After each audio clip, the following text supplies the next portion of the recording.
pas d'actualité.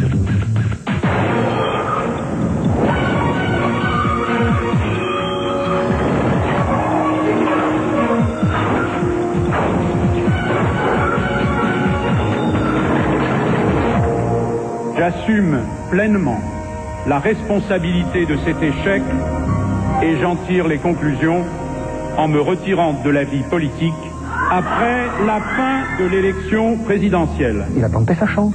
Il s'est présenté devant les Français. Les Français ont dit non merci et lui il a dit au revoir. Monsieur Jospin, comment vous sentez-vous?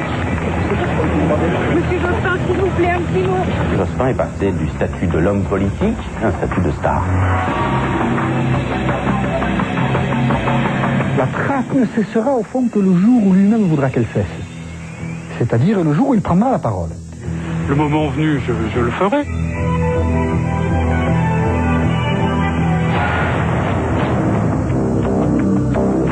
Elle est son coach.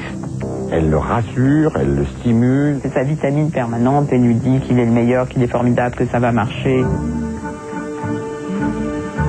Elle n'est pas collée à lui, mais elle est toujours à portée de vue, à portée de regard. Un seul petit signe suffit, un regard, et il comprend ce qu'elle veut dire. C'est pas une conseillère ordinaire, c'est la fille. C'est la fille à laquelle il tient. Bonsoir. Qui a un jour osé dire à Jacques Chirac que ses lunettes étaient ringardes? Qui peut mettre fin d'un seul geste à l'une de ses conférences de presse? Ou encore, qui n'hésite pas à lui dire qu'il a été tout simplement mauvais après une interview télévisée? La réponse, c'est une seule et unique personne. Son nom, Claude Chirac. Elle est à la fois la fille et la conseillère du président de la République depuis plus de 15 ans. Discrète, secrète, ne répondant à aucune interview, elle a partagé plus que quiconque les coups, les défaites, les trahisons, mais aussi les victoires, avec une certaine pudeur d'ailleurs. Nous avons voulu savoir comment Claude Chirac s'est rendu indispensable auprès du chef de l'État, quel est son véritable rôle, sa véritable influence, comment elle a su façonner, encadrer l'image de son père devenu président de la République. C'est un document et une enquête signée Emmanuel Cohen et Raphaël Bourdelon. Tout le monde trouve qu'il passe mal à la télé. Hein. Il est mauvais. Et elle va essayer de reconstruire l'image de son père.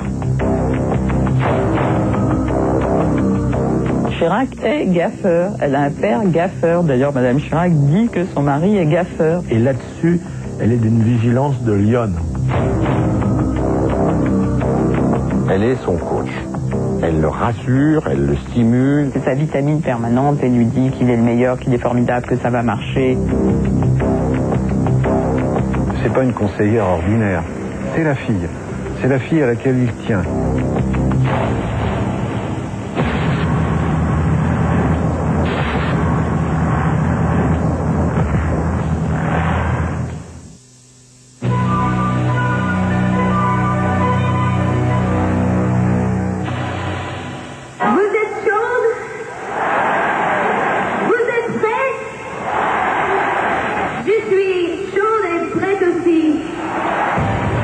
Été 1987, la star internationale Madonna donne un concert exceptionnel au Parc de Sceaux, près de Paris. L'événement est considérable. Près de 150 000 jeunes sont venus acclamer la chanteuse. Dans le public, Claude Chirac, 24 ans, est là, et ce n'est pas par hasard. Car c'est ce jour-là que la jeune femme va faire ses tout premiers pas comme conseillère en communication de son père. À l'époque, Jacques Chirac a un vrai problème, il n'est pas populaire auprès des jeunes. Sa fille veut donc l'aider à rajeunir son image.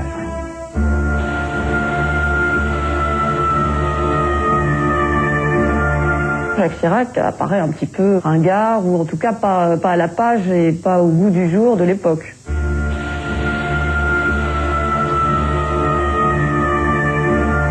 Elle cherche à le déringardiser, comme elle dit. À en faire un homme qui n'est pas le type de droite qui aime la musique militaire et tout. Elle cherche à le rendre sympathique. Elle pense que la caution Madonna est une manière de s'attirer les faveurs et les suffrages des jeunes. Dès le lendemain du concert, Claude Chirac va profiter du séjour à Paris de Madonna pour organiser une rencontre très médiatique entre son père et la chanteuse adulée par les jeunes. Ce rendez-vous inattendu fait la une des journaux télévisés. Ils se sont enfin rencontrés, Jacques Chirac et Madonna. Cette image où l'on voit Madonna dans les bras du Premier ministre de l'époque choque l'opinion publique.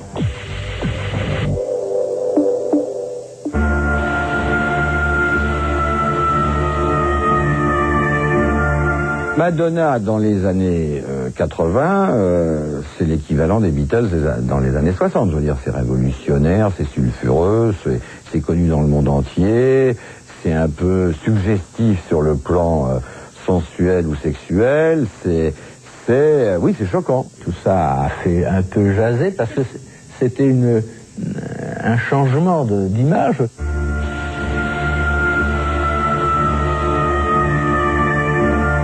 Tout à coup, on voit ce Premier ministre quand même assez classique qui s'intéresse apparemment à Madonna. Bon, évidemment, c'était un peu surprenant parce qu'on a toujours entendu dire qu'au fond, Chirac, la musique, c'était pas franchement son problème dans l'existence. Si Claude Chirac se donne autant de mal, c'est parce que dans moins d'un an ont lieu les élections présidentielles. Jacques Chirac se présente contre François Mitterrand et auprès des jeunes, le candidat socialiste a une longueur d'avance. Mitterrand comprend qu'il faut se montrer le plus possible, comme il le dit lui-même un jour dans une émission de télévision, chez Brand. Alors, branché, je pense que Mitterrand ne l'est pas vraiment, mais il fait sûrement tout à fait semblant de l'être. À l'époque, en effet, François Mitterrand a bien compris l'importance de l'image en politique, comme le montre cette interview télévisée où l'on découvre un président qui sait parler aux jeunes. Vous savez ce que c'est que chez Brand ? Vous savez, moi, quand j'étais enfant, déjà, on inversait l'ordre des syllabes dans le mot. Hein. C'est pas très nouveau, ça. Donc, puisque vous savez dire branché, bien entendu, je ne veux pas faire le malin, très informé. Mais c'est déjà un peu dépassé, hein. Vous auriez dû dire câblé. Câblé, Claude Chirac aimerait bien que son père le soit aussi. Alors, pour mettre toutes les chances de son côté en vue des élections, elle a une nouvelle idée. À l'occasion de la venue de Madonna à Paris, elle organise en plus une séance photo avec son père dans les jardins de Matignon pour le journal des jeunes, Podium. À l'époque, la photo de Jacques Chirac, avec un Walkman sur les oreilles, en jean et en basket, fait sourire tout le monde. Le moins que l'on puisse dire, c'est que le pari de Claude Chirac, pour rajeunir l'image de son père, n'est pas très convaincant.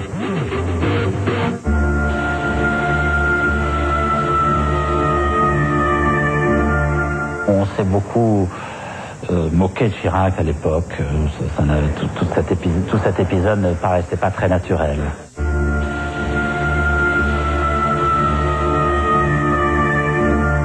C'est vrai que c'est un peu ridicule, quoi.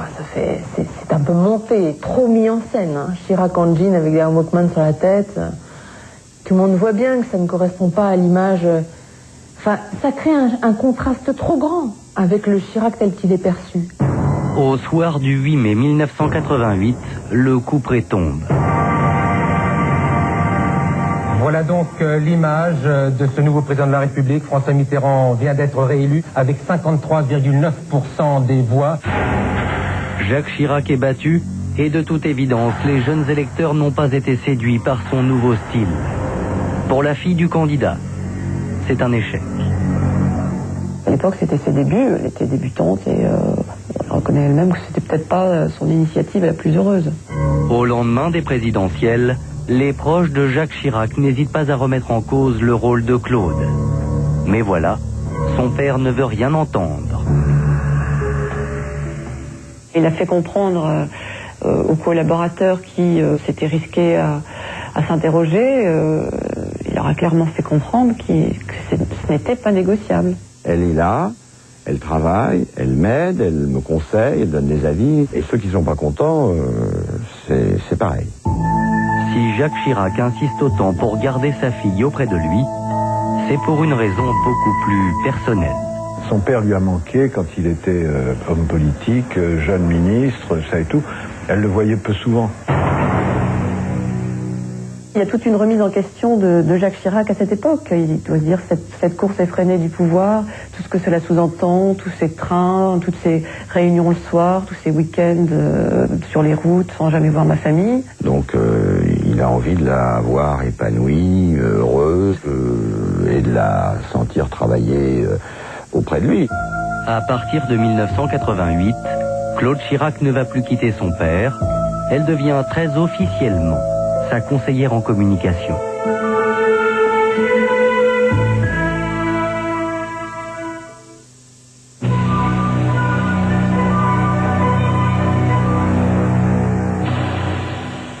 Au lendemain de la défaite de 1988, c'est la traversée du désert pour Jacques Chirac. Il n'est plus que maire de Paris, son moral est au plus bas. Il y a un peu du vague à l'âme et Chirac est en dépression, pas en dépression nerveuse, mais on sent qu'il n'a pas le moral. Il a été battu, ça fait la deuxième fois qu'il rate la présidentielle. Alors, Claude Chirac décide de prendre en main la destinée de son père. C'est à ce moment-là qu'elle prend conscience, elle se dit, bon là, elle fait le médecin de campagne, hein, elle se dit là, il y a un truc qui va pas.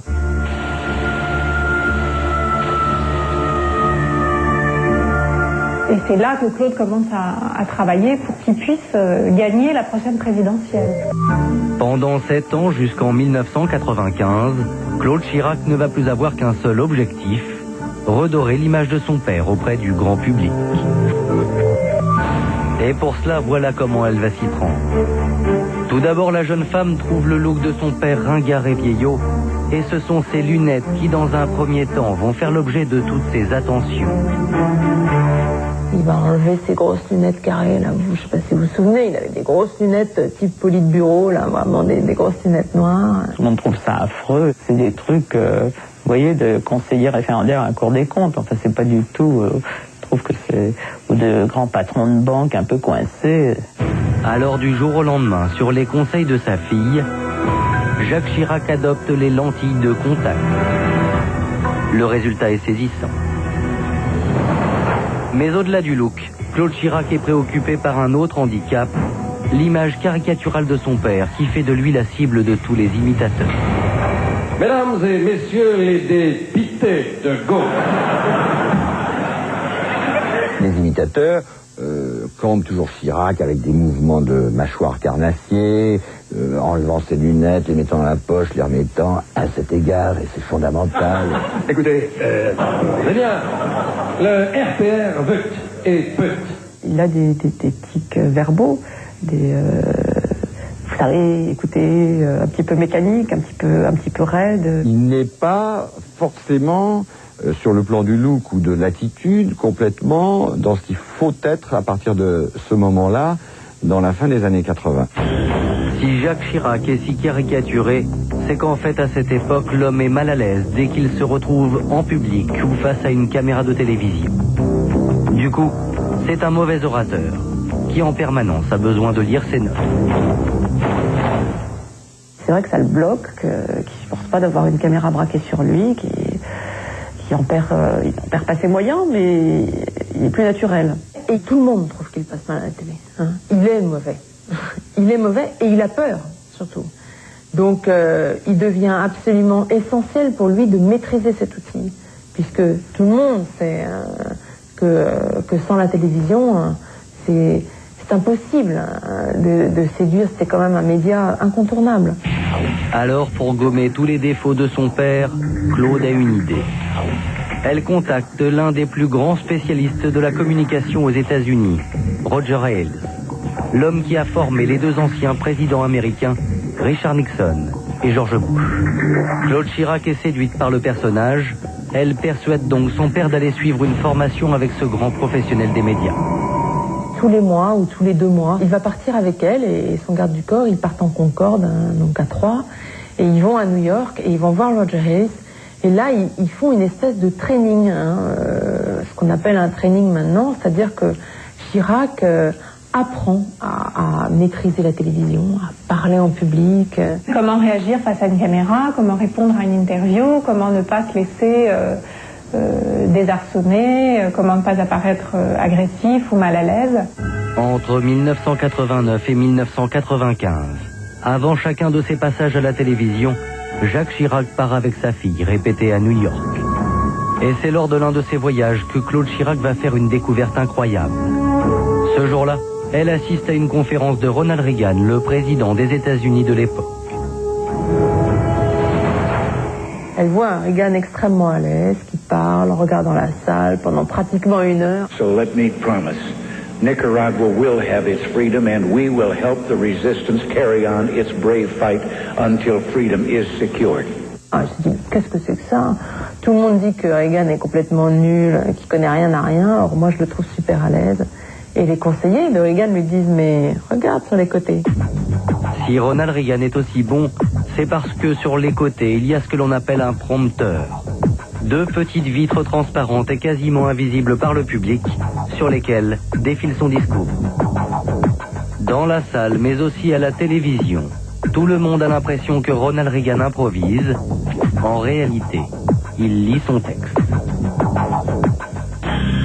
Lorsque Claude Chirac découvre ce gadget ultra moderne, elle comprend que c'est l'outil indispensable pour son père et elle l'achète. Elle trouve ça extraordinaire, vraiment. Et donc elle essaye le prompteur.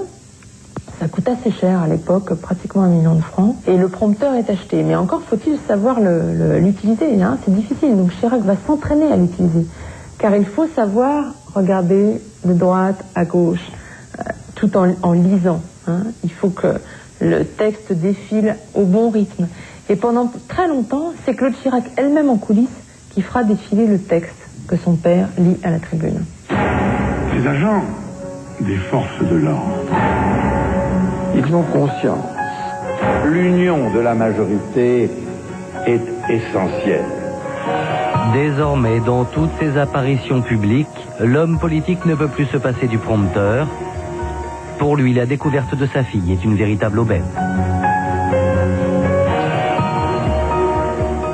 Chirac apparaît comme un personnage serein, calme, pondéré et à l'aise à la télévision. C'est vrai que ça donne une meilleure image qu'un homme qui pointe tout le temps son nez sur ses fiches et qui regarde son texte sans arrêt. On aura enfin le sentiment que Chirac regarde son public. Et je pense que ça va le libérer lui-même. Il va devenir meilleur. Grâce à sa fille, Jacques Chirac a désormais amélioré son look. Il est aussi devenu un bien meilleur orateur. Mais Claude sait que cela ne va pas suffire à faire gagner son père aux prochaines élections présidentielles. Car pour qu'il ait toutes ses chances, il lui faut aussi un vrai programme.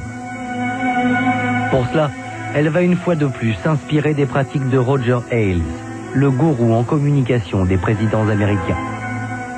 Roger Ailes a conseillé à ce moment-là Bush et même Reagan auparavant d'aller vraiment faire ses tournées en Amérique profonde afin de recueillir ce qui se dit donc dans la société, de l'ingurgiter et de le restituer. Étant entendu pour lui que la victoire, c'est au fond la victoire de celui qui aura été le meilleur miroir de la société. Et c'est ce qu'elle va conseiller à son père. Alors, en 1993, 2 ans avant les élections, Claude met au point une stratégie pour son père.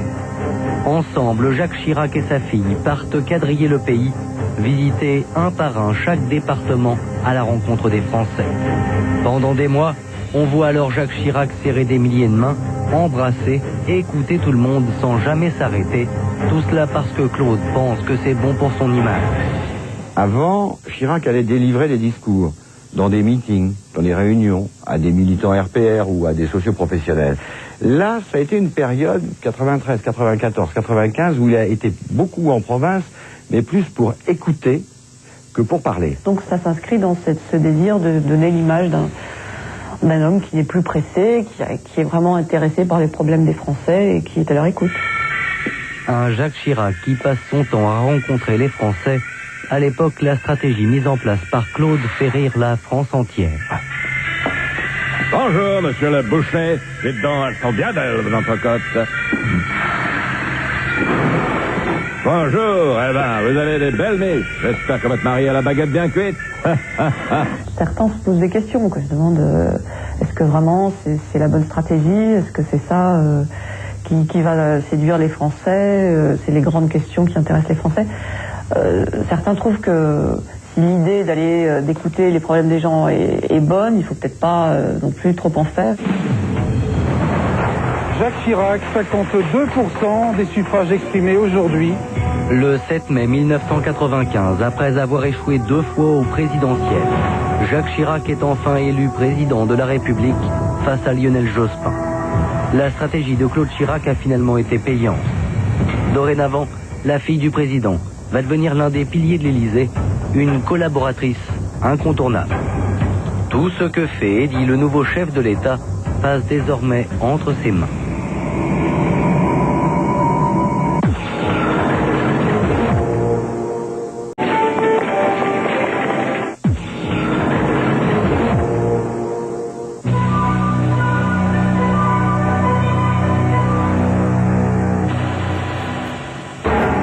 Mai 1995, pour la première fois en France, un président de la République a choisi sa fille comme plus proche conseiller. Claude et Jacques Chirac, un tandem unique au sommet de l'État.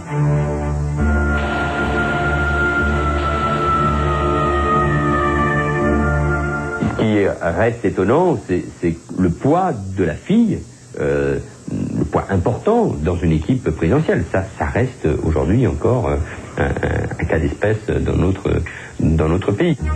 Au lendemain des élections présidentielles, Claude Chirac s'installe aux 4 rues de l'Élysée, dans une annexe située à quelques mètres seulement du palais. Discrétion oblige. Toujours dans l'ombre, le visage souvent dissimulé derrière des lunettes de soleil, on ne la voit quasiment jamais en public. D'ailleurs, elle déteste être filmée. Vous me filmez là, hein? Bah oui. Ah non, alors je peux parler pour vous. Parce que moi je parle jamais à la... Et pourtant, même si Claude veut rester discrète, elle est toujours là, aux côtés de son père, qui ne fait plus jamais un pas, sans sa fille. Elle joue le rôle d'aiguillon, de stimulant, de coach, d'Aimé Jacquet. Et il la cherche quand il est en déplacement et qu'elle est là, qu'elle est toujours discrète d'ailleurs, elle se montre peu. Il la cherche, il a besoin d'elle. Où est Claude Appelez-moi Claude. Il se tourne vers elle. Et elle est toujours là, à ses côtés, dans son sillage. Elle est toujours dans le sillage. Elle n'est pas collée à lui, mais elle est toujours à portée de vue, à portée de regard. Si Claude est omniprésente, c'est qu'elle sait que son père est un homme particulièrement spontané et que cela peut parfois nuire à son image.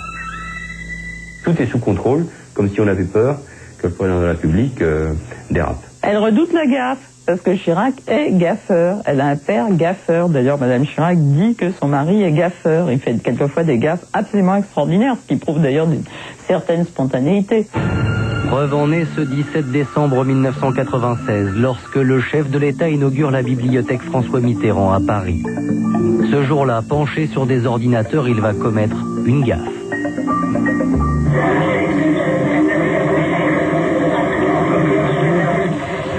Immédiatement, les humoristes s'emparent de cette gaffe. Qu'est-ce que j'appelais la souris? Alors, je sais pas, le président de la République qui dit qu'est-ce que j'appelais une souris, bon, c'est la moindre des choses, c'est de savoir. Aujourd'hui, ça servait un petit peu d'un ordinateur, donc là, c'est déjà quand même une gaffe. Évidemment, on s'est dit, bon, bah, il sait pas ce que c'est qu'une souris, donc il se trompe, il dit le mulot, c'est devenu le mulot. Tout est là-dedans. Dans mon transportable. Vous connaissez? Oui.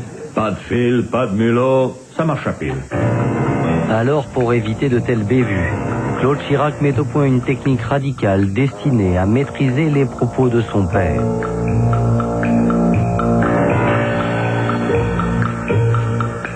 Claude Chirac a, avec son père, un code gestuel assez organisé. Elle lui fait un clignement d'œil, ils se parlent comme ça vraiment. Un seul petit signe suffit, un regard, et il comprend ce qu'elle veut dire. Ainsi, lorsque Claude sent que son père risque d'être un peu trop spontané, voilà ce qu'elle fait pour maîtriser sa parole. Un conseiller en communication qui intime un tel ordre à un homme politique, c'est du jamais vu. Moi, jamais je n'aurais pu faire cela vis-à-vis de Lionel Jospin. Qui pourrait faire ça? Vous imaginez Dominique de Villepin en train de faire ça, Bertrand Landrieux qui était son directeur de cabinet, même ses vieux amis n'oseraient pas.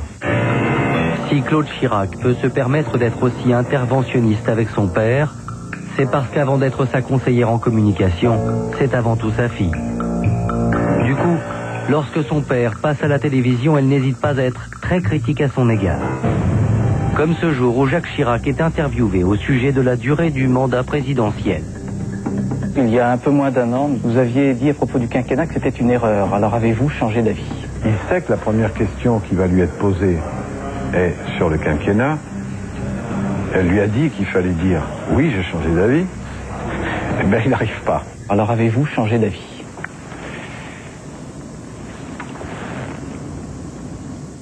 Il y a un petit silence de rien du tout qui montre son mal à l'aise.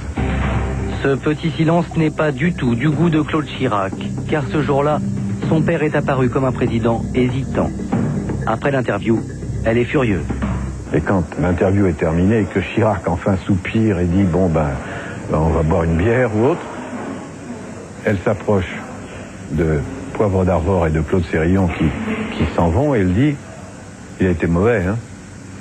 Et elle lui dit, à lui, en privé, tu as loupé ton coup. Alors que, évidemment, il est de bon ton de dire à ce moment-là, c'était formidable, Monsieur le Président, vous avez été merveilleux. Elle peut lui dire des choses que personne n'ose lui dire. Des choses très dures, très critiques, mais comme une fille peut le faire avec son père. C'est ça la grande force de ce type de conseillère communication qui est la fille.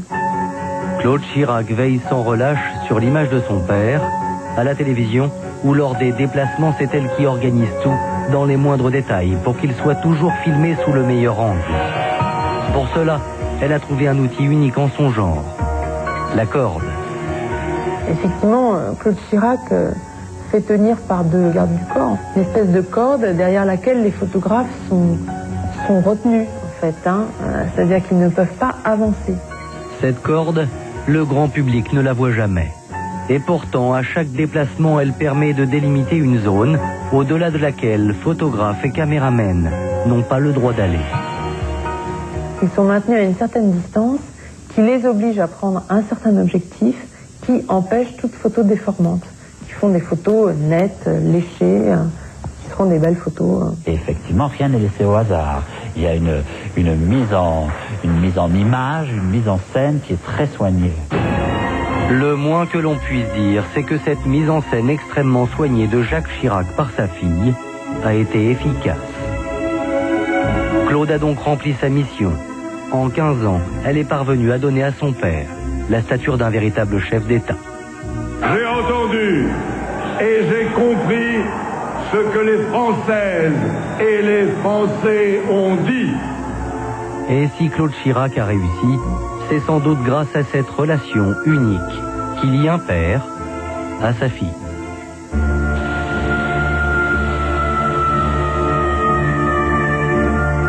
La relation entre Jacques Chirac et sa fille est une relation de protection. Double. Le père protège la fille parce qu'il l'a installée comme étant une spécialiste de la communication reconnue, c'est quand même le cas, parce qu'il y a un travail bien fait à amener l'élection et la réélection. Et en même temps, elle exerce un rôle que je n'ai jamais connu précédemment dans la République, qui est le bodyguard intellectuel, c'est-à-dire qu'elle est dans la protection de l'image du père, et c'est ce qui l'intéresse le plus au monde, et là-dessus, elle est d'une vigilance de lionne. Après toutes ces années passées aux côtés de son père, une seule question demeure. Claude Chirac est-elle encore indispensable auprès du chef de l'État ? Certains disent que le président n'a plus vraiment besoin d'elle et qu'elle pourrait quitter l'Élysée. Mais rien ne dit que la fille de Jacques Chirac parviendra à se séparer de celui à qui elle a jusque-là consacré sa vie. Voilà pour cette enquête. Christophe Barbier, bonsoir. Vous êtes directeur adjoint de la rédaction de l'Express, spécialiste de la vie politique depuis plusieurs années. Alors Claude Chirac, est-ce qu'elle est toujours indispensable auprès de son père aujourd'hui encore ? Indispensable, personne ne l'est, mais elle est irremplaçable, parce qu'une Claude Chirac, il n'y en a qu'une. Le président n'a pas d'autres enfants engagés dans la politique. Son autre fille, Laurence, s'en est tenue à l'écart, notamment pour des problèmes de santé. Il n'a personne avec qui le lien de confiance est aussi fort. Et donc, elle devient presque indispensable pour deux raisons. D'abord, cette raison psychologique, on l'a vu, de protection, de conseil, de confiance pour rassurer son père. Et puis, pour une autre raison, qu'il faut dire, c'est qu'on ne sait toujours pas à l'heure qu'il est s'il n'y aura pas la tentative par Jacques Chirac de conquérir une troisième fois l'Élysée, de faire un troisième mandat. Et si c'était le cas, là, en effet, techniquement, elle devient indispensable. Indispensable. Alors tout d'abord, on va revenir juste sur l'aspect de la personnalité de Claude Chirac. Secrète, discrète, c'est vraiment cela quand vous la côtoyez, quand vous la voyez dans l'ombre de son père. Mais d'ailleurs, on ne la voit pas. On la voit très peu. On voit bien d'ailleurs à travers le sujet qu'il faut des images un peu volées ou des images de son père et dans un coin de l'écran, soudain, on la voit surgir et agir pour avoir un aperçu de cette jeune femme. Je pense que là aussi, il y a deux raisons. D'abord, c'est une raison technique. Pour bien faire son métier, elle considère qu'elle ne doit jamais s'exposer, pour ne pas montrer ses secrets et pour ne pas parasiter le message politique de son père. Et puis pour une raison de clan. Cette communication, ce fonctionnement se fait en clan familial, et donc là aussi, il faut être totalement dans l'ombre. Une question que tout le monde se pose, c'est jusqu'où intervient-elle vraiment? Alors on l'a vu, sur la forme, beaucoup, et sur le fond. Sur le fond, elle intervient beaucoup, ou du moins, elle est beaucoup intervenue dans ce premier mandat et cette campagne de 2002 pour la conquête ou la conservation de l'Élysée. Pourquoi? Parce qu'elle a essayé de transformer l'Élysée en machine formidable de communication. Et donc, sous son empire, le fond est retombé au service de la forme. Quels sont les thèmes politiques, quelles sont les idées qui vont m'être utiles, qui vont être utiles à mon père pour faire une bonne campagne présidentielle? C'est ainsi qu'on a vu, par exemple, disparaître des thèmes trop difficiles à manier, comme par exemple la Corse. Elle ne le sentait pas, donc elle n'a pas acheté. Elle emploie ce terme, j'achète, je prends, dans les réunions de stratégie. Donc tout ce qui n'est pas vendable, elle ne l'achète pas. Ça pose un vrai problème par rapport à la conception de la fonction du président de la République. En revanche, en efficacité électorale, on a vu que pour l'instant, elle a gagné. C'est gagné. La communication, c'est véritablement devenu un plus, c'est essentiel, on ne peut plus s'en passer? Non, on ne peut plus s'en passer, et depuis de nombreuses années dans la vie politique, on peut d'autant moins s'en passer quand, avec Jacques Chirac, on a un bilan un peu friable, dans un premier septennat un peu chaotique, voire catastrophique, et quand on a un fond idéologique assez faible, là également. Parce que qu'est-ce qui fait le fond idéologique, la richesse politique de Jacques Chirac? C'est peu de choses, à part une vraie constance louable à propos du combat contre l'extrême droite et du refus de toute alliance avec l'extrême droite. Sur le reste, il a totalement changé d'avis. Et mettre en scène des changements d'avis, ça s'appelle faire de la communication. Elle sait également être dure avec son père, avec le président. Jacques Pilan, qui était l'ancien conseiller, et de François Mitterrand, et également, qui était un peu le père spirituel de Claude Chirac, au départ, disait d'elle qu'elle connaît mieux que quiconque son produit. Oui, elle peut tout lui dire. Elle est la seule qui peut tout dire à Jacques Chirac. Et en revanche, une fois qu'elle a parlé, il est très difficile, très compliqué pour quelqu'un d'autre, même un conseiller très très proche, de venir prendre la parole et de dire « je ne suis pas d'accord avec Claude Chirac ». Donc elle gêne? Elle n'est pas un conseiller comme un autre, elle est la fille. Donc elle gêne, pas parce qu'elle va bousculer un tel ou un tel, ou se comporter comme une impératrice ou une héritière, non. Mais parce que les conseillers autour du président s'auto-censurent quand Claude Chirac a parlé. On l'a dit chaque année, en tout cas à chaque fin de session, sur les départs, et puis finalement elle est toujours là. C'est rare en famille d'avoir un clan autant organisé autour d'un homme politique. On l'a vu donc avec Claude Chirac, mais on le voit également avec Bernadette Chirac, qui a su jouer son rôle à un moment donné, monter au front, défendre son mari. On l'a vu lors d'une interview sur TF1 lors de l'opération Piège Jaune, où elle est montée au créneau pour défendre son mari. C'est un clan, c'est assez particulier tout de même. Oui, tout à fait. Ça vient de l'histoire personnelle de Jacques Chirac. Il a connu tellement d'échecs et tellement de trahisons dans ces échecs qu'il n'a plus confiance qu'en ce tout petit clan dans lequel il faut peut-être ajouter, et encore maintenant on n'en est plus sûr, Alain Juppé, mais ce petit clan qui est un clan familial. Après la défaite présidentielle de 88 face à Mitterrand, on disait Chirac fini. Au moment de la trahison d'Édouard Balladur en 94, on disait Chirac foutu. Au pire moment de la cohabitation, quand Jospin semblait s'envoler, on disait Chirac terminé. Et à chaque fois, il y a eu un tout petit noyau de fidèles, et au cœur de ce noyau, la famille. Et au premier plan desquels, évidemment, Claude Chirac. Alors, en novembre dernier, sur ce plateau, nous avions voulu comparer justement la communication de Jacques Chirac et Lionel Jospin lors de la campagne de 2002. François Baroin, porte-parole de la campagne de Jacques Chirac, Bruno Jeudi, journaliste politique, et Jacques Séguéla, responsable de la communication, justement. Lionel Jospin étaient mes invités. Vous allez voir qu'ils n'étaient bien sûr pas tous d'accord sur le rôle de la communication. Ils reviennent également sur les deux déclarations de candidature des candidats, des déclarations diamétralement différentes. Regardez. Jusqu'où un homme politique doit-il aller pour devenir président?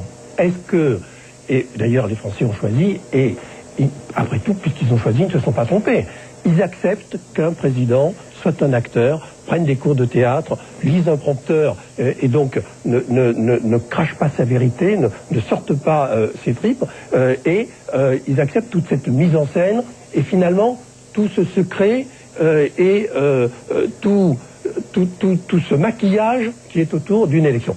Et vous ne pouvez pas demander à Jospin de faire ça. Un jour, j'ai dit à Lionel Jospin, mais pourquoi, comme Chirac, tu ne prends pas des enfants dans tes bras et tu les embrasses pas. Il m'a dit, est-ce que toi, tu embrasses les enfants des autres? L'image, la communication qui est quand même quelque chose d'important. Il était entouré, Lionel Jospin. Vous avez fait partie de l'équipe de communicants. On va regarder l'affiche, par exemple, de la campagne électorale. Vous passez combien de temps à choisir la couleur de l'affiche, le slogan de l'affiche? Et puis cette photo, est-ce qu'elle est retouchée comme par exemple les mannequins? Est-ce que cette photo, par exemple, qui fait la une et qui a été servie d'affiche de Lionel Jospin, non, elle est pas retouchée. Elle n'a jamais été retouchée? Non, elle n'a pas été retouchée. Ce qui a été changé, parce que moi je ne voulais pas gêner Lionel Jospin en lui demandant une prise de vue. Donc j'ai utilisé une photo d'agence et j'ai simplement mis un fond d'une couleur pour retrouver le fond qui était le fond des fonds de scène. Mais la réalité ce soir que par exemple cette photo n'a jamais été retouchée à la palette pour améliorer toutes les photos sont un peu retouchées, hein, mais la photo originale existe. Donc elle a été retouchée comme les mannequins. Non, mais toutes les photos... la communication également. Les photos sont retouchées, pas pour le rendre plus jeune ou plus vieux. Hein. Les photos sont retouchées pour être mieux imprimées. Bon, je dis juste une réaction. Vous êtes d'accord avec cette image un peu caricaturale, là encore, c'est que de ce côté, Lionel Jospin n'a pas du tout agi sur la communication et il n'était pas réceptif effectivement à ça. Et puis de l'autre côté, il y a Jacques Chirac qui lui est un petit peu manipulé par la communication. Pas du tout, parce que pendant la campagne, on a bien vu que d'abord au début de sa campagne, Lionel Jospin a musclé sa communication, s'est entouré de personnes pour essayer un petit peu à la manière de Claude Chirac d'essayer de canaliser un petit peu journalistes, essayer de contrôler un peu mieux. Justement, Jacques Séguéla, il n'y a pas quelqu'un de votre agence qui était là pour justement arrêter les caméras? C'est pas la même chose. Il faut évidemment quand un homme politique se déplace, il faut bien qu'il y ait des gens qui l'aident à se déplacer, qui l'aident à préparer les caméras. Donc c'était nouveau pour Lionel Jospin, même lui a accepté la tous les hommes, tous les hommes arrêtés. Tous les hommes, c'était déjà vrai dans les ans. La campagne de 97 que j'ai menée avec lui, et que d'ailleurs nous avons gagné, il y avait aussi quelqu'un qui était d'ailleurs Manuel Valls qui s'occupait d'un conseiller politique, c'est différent. Non, mais là il jouait le rôle de Claude Chirac très précisément. Et c'est lui qui était chargé de monopoliser les caméras et de préparer. On est un peu moins aussi tranché. Toutes ces techniques participent d'un processus qui, de mon point de vue, ne représente que la moitié. Ne pas le faire est une faute professionnelle. Jospin a commis, en tant que candidat, une faute professionnelle. N'importe quel élu, ce qui est mon cas depuis une dizaine d'années, utilise des techniques de communication, mais qui sont tout simplement en phase avec la sincérité de ce qu'ils ressentent. Et simplement, c'est un contact avec la population, puis ensuite une mise en forme. La mise en forme est importante. Elle est une condition probablement nécessaire, ça n'est pas la condition suffisante, ni pour faire un bon candidat, ni pour faire une bonne élection. J'imagine bien, on va juste regarder cette image. C'est vrai que c'est cette fameuse image où on voit Claude Chirac mettre son doigt sur sa bouche. Je pense que dans ce cas précis, elle outrepasse ses fonctions de conseillère en communication. Elle devient peut-être Elle est irréprochable par ailleurs, mais on n'a pas à dire à un président de la République, papa, ferme-la. Alors, c'est pas pensable. On va prendre un exemple. Bruno Genet, vous avez commenté ces images. C'est la déclaration de candidature. On va regarder d'abord celle de Jacques Chirac. C'était donc à Avignon. On était le 11 février 2002. Jacques Chirac avait préparé, en tout cas, et c'est surtout Claude Chirac, je crois, Bruno Genet, qui avait préparé c'est moyen de communication, ce rendez-vous. C'est leur grande œuvre. C'est leur grande œuvre pendant ce lancement de campagne. Elle l'a préparé un petit peu dans le secret, même carrément dans le secret. Tout est travaillé. L'axe de la caméra. L'axe de la caméra. Il y a un film qui est mis, je crois, derrière. Il y a un film qui est sur la baie du Petit Palais des Papes, parce que c'est une superbe salle voûtée. Le président a changé de chemise après sa réunion de travail du matin. Marie-Josée Roy, qui est une élue de terrain, est parfaite en fausse naïve. Justement, on va regarder, on va l'écouter. Elle va poser une question au président et puis il va répondre. Le président va-t-il déclarer sa candidature? Alors, chère Marie-Josée Roy, je vous l'ai dit, vous m'avez posé une question directe et franche. Eh bien, j'y répondrai dans le même esprit. Oui, je suis candidat. Alors voilà, ça c'est la déclaration de candidature. Il y a eu un formidable teasing, parce que pratiquement depuis 4 jours, la presse s'interrogeait. Est-ce qu'il va se déclarer? Est-ce qu'il va se déclarer, chacun demandant, mais t'es sûr, les hommes politiques entre eux s'interrogeant, parce que très peu finalement étaient au courant, donc il y avait un très très bon teasing. Ça c'est Claude Chirac, elle avait tout cadenassé, il y avait... Et en même temps, pour le réussir, il y a très peu de personnes au courant, sinon ça ne marche pas. Alors il y a l'autre version, la version Lionel Jospin, qui déclare sa candidature donc aux Français par voie de fax à une dépêche AFP, donc on est 9 jours plus tard, une dépêche AFP qui a été faxée de la rue du Regard, son domicile parisien, par son fils. Lionel Jospin qui se déclare candidat, une dépêche à l'agence France Presse. C'est un côté un peu plus froid, hein, Jacques Séguéla. C'est un axe de communication un peu différent. Et puis il va se déclarer aux Français. Écoutez. Alors, station derrière vous, hein. Je suis plutôt content d'entrer dans cette rencontre avec les Français, dans ce grand débat qui s'ouvre. Le moment, de toute façon, venait. Alors j'y vais avec sérénité, avec joie, j'espère avec force. On lise à l'aise. Merci. Alors, voilà Jacques Séguéla. C'est exactement la traduction de la campagne. D'un côté, il y a une chose très préparée, très bien faite, très mise en avant, et c'est vrai. Hein, me faites pas le coup. C'est une glace qu'on a envie de lécher. Hein. Oui, non, parce que vous savez très bien que cette annonce a été un peu précipitée et que vous l'auriez souhaitée différente. Ah, moi, je l'aurais souhaitée différente, mais elle était d'ailleurs prévue différemment. Elle était prévue comment? Elle était prévue le dimanche. Elle était prévue le vendredi par un fax, comme il était là. Mais le samedi matin, Lionel Jospin était en Suède. Donc on le voyait avec tous les hommes d'État. Il n'était pas allé à Sainte-Gabelle également? Et puis après, il allait à Sainte-Gabelle parce qu'il était prévu d'aller à Sainte-Gabelle. Et puis il faisait son émission de télévision. Parce que moi, je prônais dans cette campagne, j'ai eu tort, hein, le naturel, la spontanéité, la vérité. Dès l'instant où Lionel Jospin a voulu réagir plus vite parce que c'est lui, et lui seul, qui a décidé de son engagement, c'est pas sa fille, c'est pas sa femme, c'est pas son conseiller en communication. C'est lui qui à un moment donné qui a décidé, je me sens prêt, j'y vais. Il l'a fait avec beaucoup de simplicité, mais tel qu'il est. C'est vrai que c'est pas un acteur. C'est vrai qu'il a une sorte de difficulté à communiquer. C'est vrai qu'il ne fait pas sourire à une caméra. Et c'est peut-être pour ça qu'aujourd'hui il n'est pas président de la République. Et je trouve ça nul. Juste une chose. Le fait qu'il ne soit pas sourire, le fait qu'il ne soit pas président de la République. Que ça se joue là-dessus. Ça m'amuse beaucoup parce que quand on sait l'image que Jacques Chirac avait dans l'inconscient des journalistes ou dans l'inconscient collectif des Français et que l'on voit le chemin parcouru, oui, c'est un gros effort d'être vraiment naturel. Un mot sur une déclaration de candidature. C'est un bon exemple de communication présidentielle pour voir la part de Claude Chirac et la part de Jacques Chirac.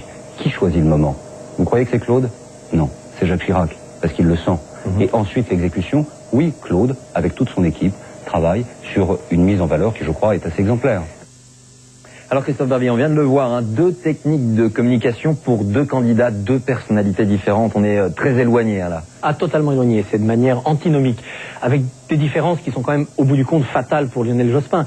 Lionel Jospin, c'est le produit frais, Jacques Chirac, c'est le surgelé. Produit frais, ça veut dire pas trop d'artifices de communication, mais au moindre pépin, dès que la pêche, elle prend un coup dans la caisse, elle devient blette, elle est plus consommable. Et c'est les incidents de campagne, les fautes de communication qui lui coûtent très cher. Jacques Chirac, c'est du surgelé, du prompteur, du tout fait, on tient les photographes à distance, mais au moins, il est à l'abri quasiment de tout. C'est pas très appétissant, mais finalement, on achète des surgelés parce qu'on est sûr de les conserver. Ça marche et c'est efficace. Alors justement, Lionel Jospin, il y a quelques mois, tout le monde s'interrogeait sur son mystérieux départ dès le lendemain du 21 avril 2002 et l'annonce de son retrait de la scène politique. Jamais peut-être l'homme aura autant intrigué.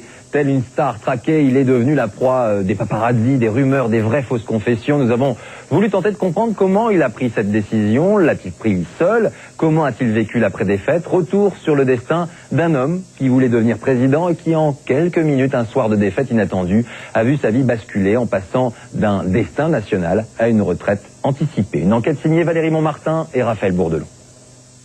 Mesdames, Messieurs, mes chers compatriotes, mes chers amis qui êtes ici présents, j'assume pleinement la responsabilité de cet échec et j'en tire les conclusions en me retirant de la vie politique après la fin de l'élection présidentielle. Cette image de Lionel Jospin, filmée incognito dans la rue, est celle d'un homme tranquille, redevenu citoyen ordinaire. À 65 ans, celui qui se préparait à devenir un chef d'État est aujourd'hui à la retraite.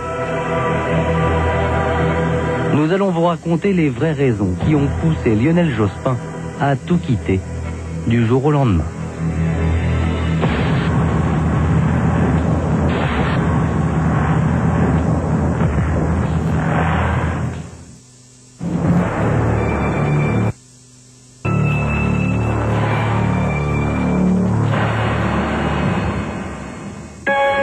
Lorsque Lionel Jospin va voter ce dimanche 21 avril à 9h, dans son fief de Sainte-Gabelle en Haute-Garonne, il ne peut absolument pas imaginer le scénario qui va se jouer le soir même.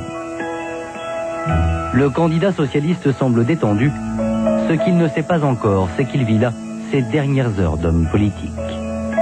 Ça fait Lionel.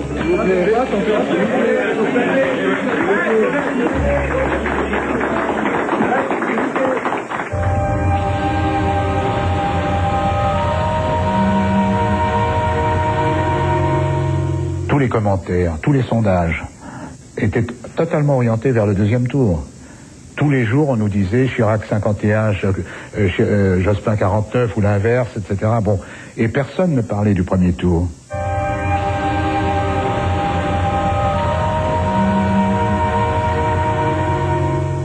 On se projette dans le deuxième tour par habitude intellectuelle, c'est-à-dire que l'on n'a jamais vu dans ce pays un deuxième tour d'élection opposer autre chose qu'un candidat de droite et un candidat de gauche, et personne n'imagine qu'il peut y avoir un candidat de droite et d'extrême droite au deuxième tour. Et Jospin pas plus que les autres. Cet après-midi-là, Lionel Jospin le passe dans ses appartements privés de Matignon avec sa femme Sylviane. Ses collaborateurs sont eux déjà installés au siège de campagne. Il recueille les premiers sondages sortis des urnes. Tout se présente alors pour le mieux.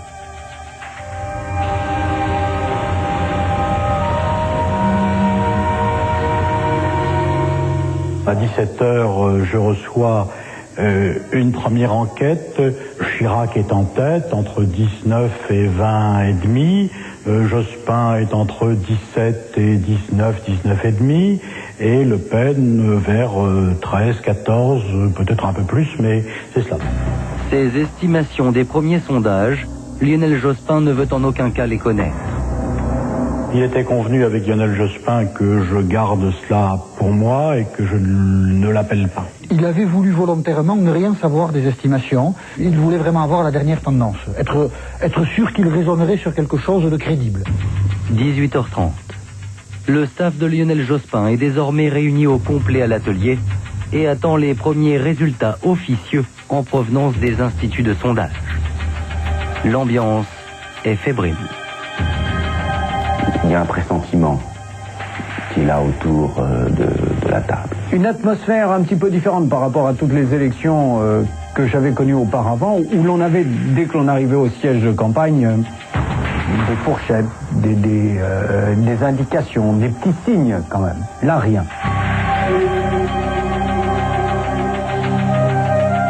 Puis le temps passe, et on sentait qu'il se passait quelque chose, parce que, bon, si ça avait été 18-16 pour Jospin, la Sofres, l'IFOP aurait téléphoné en disant c'est un mauvais résultat, mais c'est 18-16.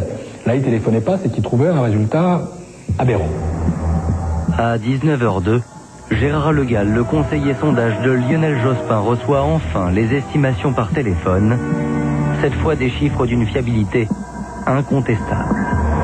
Et là, je décroche le téléphone et je dis à haute et intelligible voix les chiffres que la Sofres, en l'occurrence, me transmettait. 1 Chirac, 2 Le Pen, 3 Jospin, etc., etc.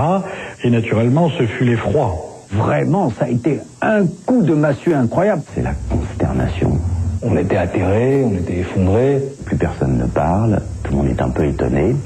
Jamais, même dans nos pires cauchemars, on avait pu imaginer que ça allait se passer comme ça. Si tous désormais savent, Lionel Jospin, lui, ignore encore tout des chiffres quand il arrive à l'atelier de campagne vers 19h.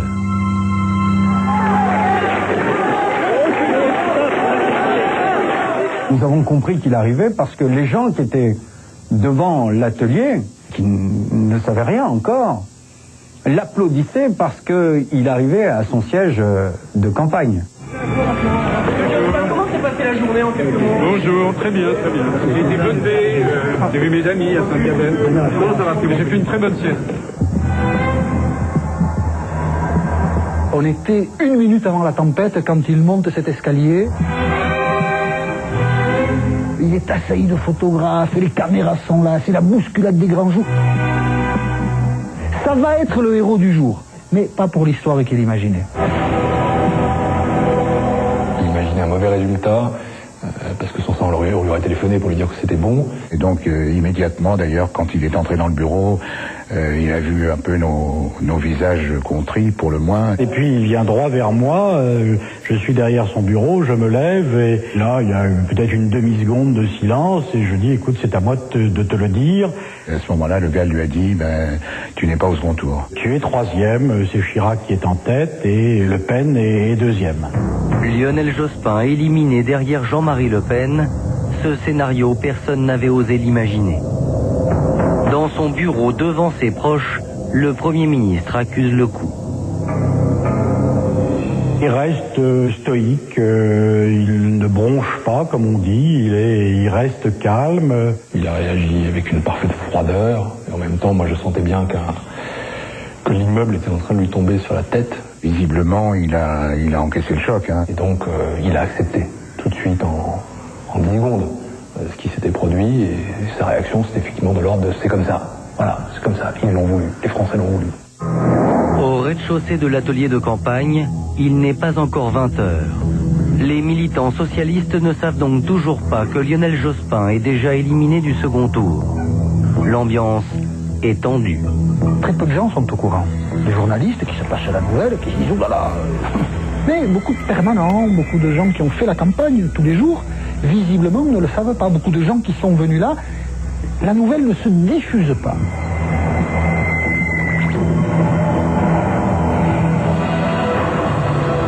Jacques Chirac, 20% des voix, énorme surprise, Jean-Marie Le Pen semble devoir être le second avec 17% des voix. Lionel Jospin s'enferme dans son bureau avec ses proches collaborateurs. Il va rédiger le discours qu'il doit prononcer dans la soirée. Le texte écrit à l'avance ne tient plus. Il faut maintenant tout refaire. J'avais préparé avec Lionel Jospin la veille 2 textes. Un pour un profil, disons, bon résultat, et un pour un profil résultat difficile, c'est-à-dire 3-4 points d'écart. On n'avait pas préparé une troisième.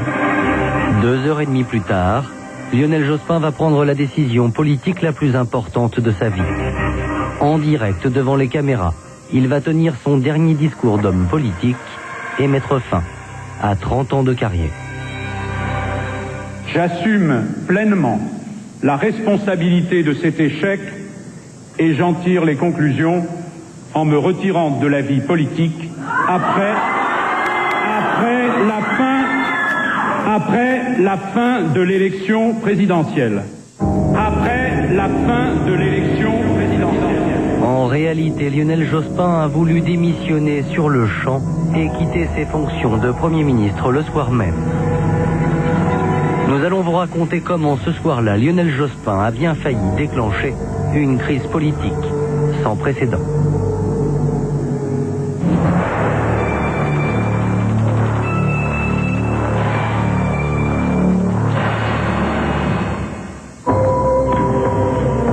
Lionel Jospin est un homme complexe, capable sur un coup de tête de prendre des décisions radicales et surprenantes. Ainsi, il a envisagé de démissionner dès le soir du 21 avril 2002.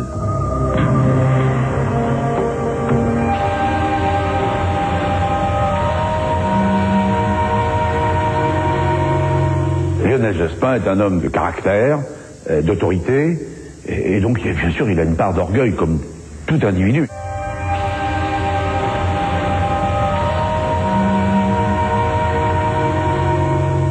C'est un sportif à l'origine, donc il a fait des compétitions de basket, il aime beaucoup jouer au tennis, il se bat sur la balle, il va jusqu'au bout, et quand il est battu, alors il fait la gueule, et il est très mauvais joueur, très mauvais perdant, et donc là en politique, le choix c'est de partir.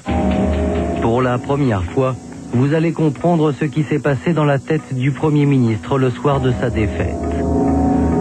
Lorsque Lionel Jospin apprend qu'il est éliminé du second tour, il est totalement anéanti et se retrouve alors devant un véritable cas de conscience. C'est la question qu'il se pose.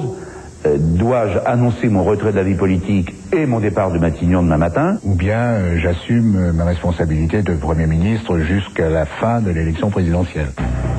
Face à ce choix, Lionel Jospin appelle immédiatement son directeur de cabinet à Matignon, Olivier Schrammeck, un homme en qui il a totalement confiance. La conversation au téléphone dure une vingtaine de minutes. Olivier Schramek fait tout pour dissuader Lionel Jospin de partir le soir même. Pendant ce temps, au siège de campagne de Jacques Chirac. Chirac, président! Chirac, président! L'ambiance est plutôt euphorique.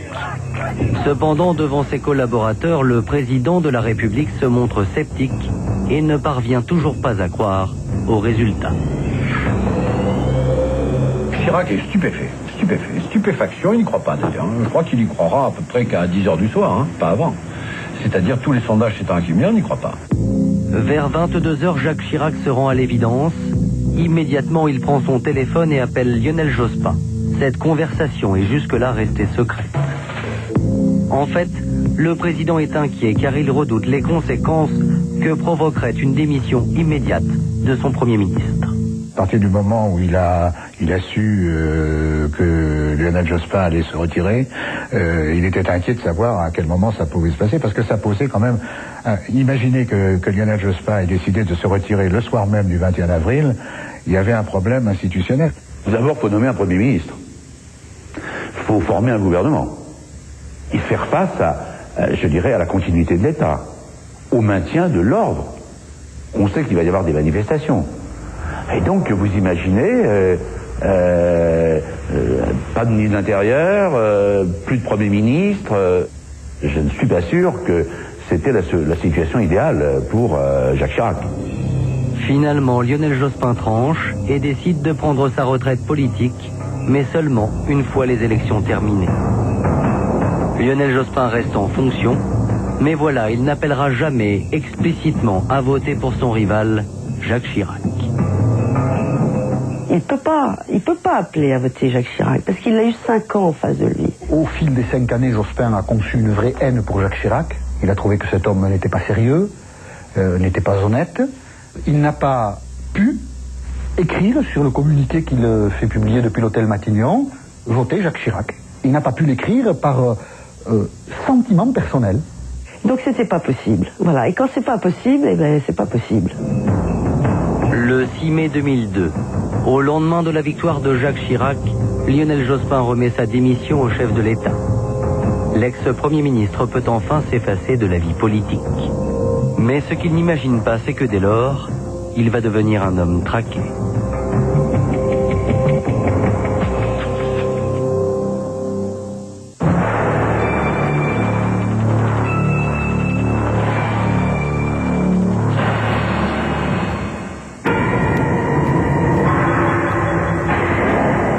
Monsieur Jospin, comment vous sentez-vous? Monsieur Jospin, s'il vous plaît, un petit mot. Lionel Jospin l'avait décidé le soir du 21 avril. Il ne parlerait plus de politique. Seulement voilà, l'ex-premier ministre avait semble-t-il oublié une chose essentielle, c'est qu'un homme public ne peut pas du jour au lendemain retrouver l'anonymat aussi facilement. Jospin est passé du statut de l'homme politique à un statut de star. Et c'est grand paradoxe de Lionel Jospin, c'est qu'il a voulu s'extraire de la politique en étant dans le privé, c'est-à-dire dans le domaine privé, en disant maintenant c'est ma vie privée. Mais comme il n'a pas donné d'explication pour les Français, eh bien on ne s'intéresse qu'à la seule chose palpable, c'est-à-dire le privé. Du coup, pendant les mois qui suivent sa défaite, Lionel Jospin va être la cible des journalistes et des paparazzis.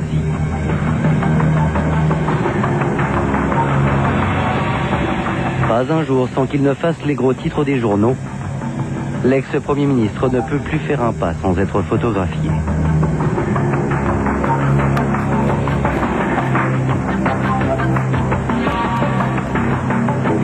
En vacances, avec sa femme, avec ses petits-enfants, au tennis, sa maman, tout est bon à prendre. Lionel Jospin est agacé par cette traque incessante des photographes. Pourtant, lui seul peut y mettre un terme. Alors le 6 novembre 2002, il va parler. Mais comble de l'ironie, cette première sortie a lieu aux États-Unis, à l'université de Charlottesville. Pour sa première déclaration publique après la défaite, il choisit la langue anglaise. C'est comme un pied de nez assez narquois à la face des médias, qui tous les jours, dans tous les journaux, on réclame sa parole, on dit quand est-ce qu'il va parler. On attend Jospin. Et puis Jospin, on le retrouve aux États-Unis. Après cette apparition aux États-Unis, la traque des journalistes redouble d'intensité. Partout où Lionel Jospin se rend, c'est la chasse à l'interview exclusive. Par exemple, le 30 novembre 2002, tout le monde remarque sa présence dans la tribune officielle lors de la finale de la Coupe Davis à Bercy. Et le commentateur Nelson Montfort est visiblement ravi d'obtenir la toute première interview de Lionel Jospin. Merci beaucoup de nous répondre, Monsieur le Premier ministre. J'imagine que vous avez vécu des moments forts en sport dans votre vie. On connaît votre amour pour le tennis, mais là, celui-ci, vous vous en souviendrez longtemps. Oui, je crois, oui, parce que, bon, d'abord, c'est une joie immense. Je suis très heureux d'avoir été là pour ce match qui a été complètement un rebondissement, parce qu'on a eu l'impression que les Français allaient s'imposer, puis pas du tout. Pendant des mois, Lionel Jospin s'est fixé une règle. Devant les caméras, parler de tout, sauf de politique. Pour autant, l'ancien Premier ministre continue d'entretenir un certain suspense quant à sa prise de parole. On n'a pas besoin d'avoir aucune fonction pour militer et pour s'exprimer. Donc, le moment venu, je le ferai. 10 mois après la défaite, Lionel Jospin se décide enfin à parler. C'est le journal Le Monde qui décroche le scoop. 2 pleines pages où l'ex-candidat met les choses au clair. Lionel Jospin est désormais devenu un simple citoyen, un retraité qui prend de la hauteur.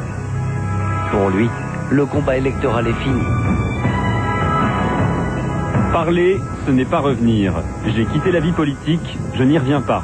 Je n'exerce plus de fonction, je ne brigue pas de mandat. Depuis cette tribune dans Le Monde, Lionel Jospin a définitivement tourné la page de sa vie politique. Et il y a une raison à cela. Une raison toute personnelle. Elle s'appelle Sylviana Gazinski.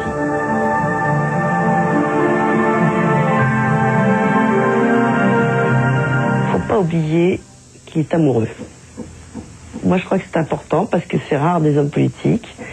Et donc, ça veut dire qu'il n'a pas que ça dans la vie. Jospin, il est aussi dans cette logique-là. La vie privée compte. Ce ne sont plus les hommes politiques comme il y a 30 ans. Ce sont des hommes politiques qui ont envie de consacrer du temps aux gens qu'ils aiment, etc. Aujourd'hui, Lionel Jospin n'est plus un homme traqué. Il a parlé, il s'est retiré du jeu politique et se consacre désormais à sa famille. Il a tenté sa chance. Il s'est présenté devant les Français ont dit non merci, et lui il a dit au revoir. Lors de son entrée dans la course présidentielle, Lionel Jospin avait dit à ses proches, ce sera l'Élysée ou la retraite. Il a, semble-t-il, tenu sa parole.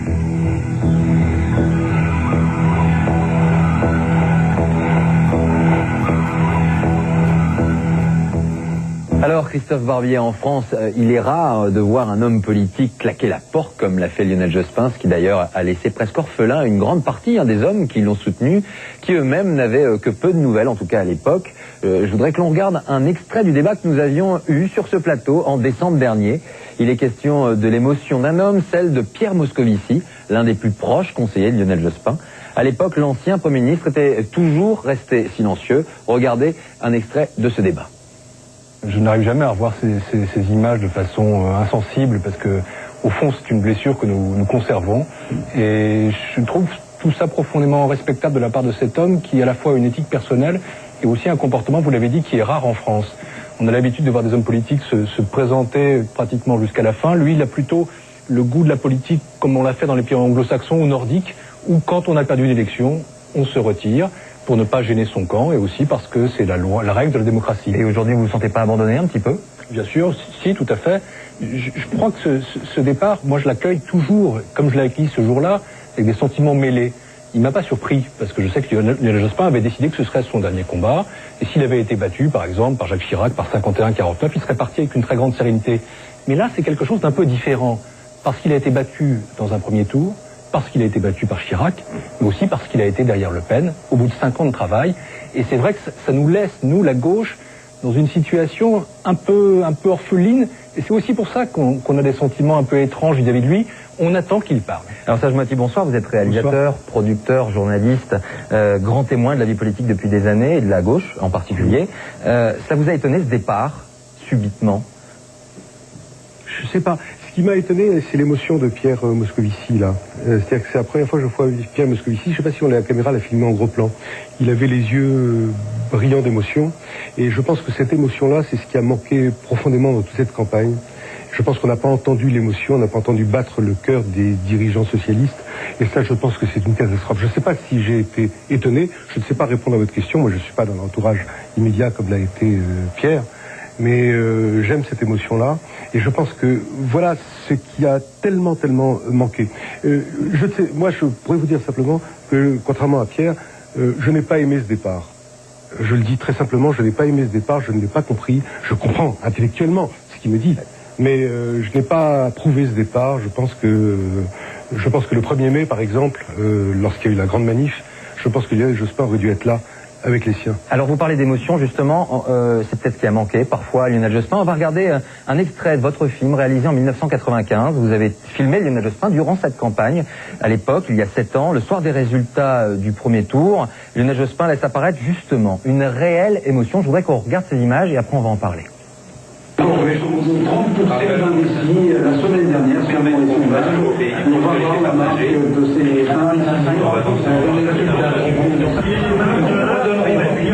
le choix des Français pour ce premier tour de l'élection présidentielle 1995. En tête de ce premier tour, Lionel Jospin.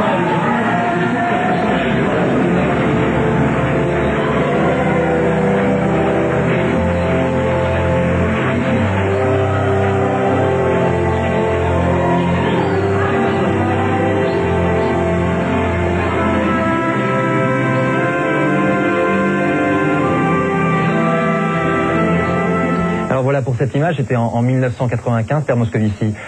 C'est pas cette émotion, c'est pas ça qui va vraiment manquer à Lionel Jospin, faire passer ce message auprès des Français qu'il était un homme comme les autres aussi.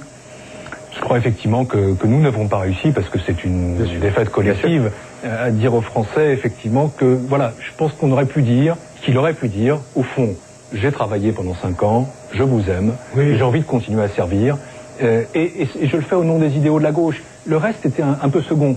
Je voudrais dire à Serge que je n'ai pas aimé ce départ, c'est pas ça. J'en comprends la logique politique, je trouve qu'elle a sa dignité. Et en même temps, j'en souffre. J'en souffre parce qu'il y a quelque chose qui nous manque, il y a aussi quelque chose qui nous a manqué pendant toute la campagne des législatives, par exemple. Il y a eu un rapport très ambivalent à ce départ, et je le sens comme ça. Mais pour en revenir à l'émotion, oui, c'est sans doute ce qui nous a manqué, de savoir parler au cœur autant qu'à l'esprit. Alors Christophe Barbier, depuis Lionel Jospin s'est exprimé, on l'a vu dans Le Monde, dans une tribune assez longue, assez fastidieuse même, et puis également sur Europe 1 avec Jean-Pierre Elkabbach. 2 interventions qui n'ont pas eu le retentissement qu'on aurait pu imaginer. Oui, parce que si ça devait être un retour politique, c'est raté. Si c'était une simple explication du 21 avril, du pourquoi et du comment, c'est raté aussi. Je crois que Lionel Jospin n'a pas vraiment compris ce qui s'est passé le 21 avril. Il cherche les responsabilités du côté de la division de la gauche en désignant un tel ou un tel, notamment Chevènement, ou en rejetant la faute sur les électeurs qui ont manqué ce rendez-vous démocratique. Mais une présidentielle, c'est un rendez-vous entre un homme et un peuple. Et lui n'était pas dans ce rendez-vous. La faute pleine et entière en revient à Lionel Jospin. Il ne l'a pas compris. Et je pense qu'il est le plus mal placé pour le comprendre, parce qu'évidemment, quand on est l'acteur et la victime à la fois, on ne peut pas comprendre cela. Pas de mea culpa personnel. Vous l'expliquez comment que entre les 2 tours, il n'est pas appelé quand même à voter Jacques Chirac, alors que toutes les forces de gauche, hormis Arlette Laguillet, je crois, ont appelé à voter Jacques Chirac. D'abord, comme on le voyait dans le sujet, par toute cette haine gorgée de mépris accumulée pendant 5 années de face à face avec Jacques Chirac.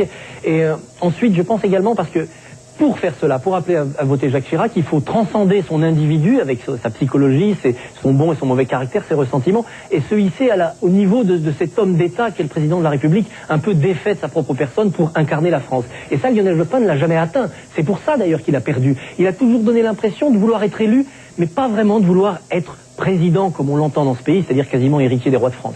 Les socialistes ont eu besoin de tourner la page, on l'a vu après peu de mots envers Lionel Jospin. Il y a un moment donné où on a eu une sorte de recours possible, il était là, pas là, on savait pas, et puis il y a eu une rupture. Depuis, on tourne la page. Immense effondrement que le 21 avril pour la gauche. Elle est orpheline de son leader, elle remet en cause les 5 dernières années de gouvernement et de gauche plurielle, les 30 dernières années parce que c'est le procès de la Mitterrandie qui est fait à travers l'échec de Jospin, et même les 150 dernières années parce que d'un seul coup on se dit le socialisme c'est peut-être fini. Dans ce pays il y a peut-être plus de nécessité du socialisme. Et ça prend bien 1 an pour faire ce travail de deuil, évacuer le cadavre politique de Jospin, régler aussi le problème du fantôme, parce qu'en effet, pendant tout cet automne et cet hiver, on se dit il va revenir. Ça se termine au congrès de Dijon, en mai, où là, une autre époque s'ouvre, avec ses difficultés, ses nouveaux personnages, et depuis, on parle presque plus de Jospin. Alors, ces nouveaux personnages, il y en a un en tout cas qui incarne aujourd'hui le Parti Socialiste, c'est François Hollande, qui était le grand vainqueur du congrès. Est-ce qu'on peut envisager que François Hollande va l'incarner jusqu'au présidentiel, de ce futur présidentiel? Quelle est la légitimité de François Hollande? Elle n'est pas dans son bilan gouvernemental, il n'a jamais été ministre. Elle n'est pas dans son score aux élections, à part les européennes de 99, il n'a jamais vraiment mené de candidature. Elle était tout entière dans la personne de Jospin qui l'avait choisi pour lui succéder au PS. Maintenant, ce sont les militants qui l'ont choisi, depuis mai dernier. Donc il a cette légitimité. Oui, il tient le parti, il tient la machine, ça fait de lui de fait un présidentiable. Il a de gros handicaps, de notoriété, de popularité, de surface politique, mais tous ses rivaux au sein du PS ont eux aussi de graves handicaps. Les rivaux au sein du PS, c'est Fabius, mais qui n'est pas très aimé ni dans le parti ni hors du parti. Martine Aubry, mais qui n'est même plus député, qui a des difficultés locales. Dominique Strauss-Kahn, qui est populaire et très intelligent, mais qui est un peu dilettante. Chacun a ses atouts et ses boulets aux pieds. Donc la compétition, elle aura lieu assez tardivement, sans doute, en 2005-2006, entre tous ces éléphants. Lionel Jospin n'a tout de même pas une sorte aujourd'hui encore d'autorité, on va dire de recours, comme l'avait à l'époque le général de Gaulle. Est-ce qu'on peut envisager un jour quand même un retour sur la scène politique de Lionel Jospin, justement compte tenu de ce désert, ou en tout cas de conflits, de difficultés de personnes qu'il y aurait au sein du Parti Socialiste? Bien entendu, il y a un proverbe, vous savez, en France, on est politiquement vivant tant qu'on est physiquement debout. C'est le cas. Lionel Jospin a fêté il y a quelques jours, le 12 juillet, son 66e anniversaire. Il sera plus jeune en 2007 à la prochaine présidentielle que Jacques Chirac aujourd'hui. Donc il peut très bien revenir. Il faut néanmoins des circonstances politiques exceptionnelles pour qu'après avoir subi cette élimination incroyable par l'extrême droite au premier tour de la présidentielle, il soit de nouveau l'homme de la situation. Et il faut surtout en avoir très envie. Il n'en avait pas vraiment envie en 2002. Peut-il en avoir envie vraiment en 2007? Pourquoi plus en 2007? Merci Christophe Barbier pour votre éclairage sur toute cette émission. Merci aux équipes de Secret d'Actualité, à Jean Marégois pour la coordination de l'ensemble de cette émission. Prochain rendez-vous bien la semaine prochaine, même heure, même endroit, juste après Capital. On se retrouve pour un nouveau rendez-vous des documents d'été de Secret d'Actualité. Merci à vous et bonne fin de soirée sur M6.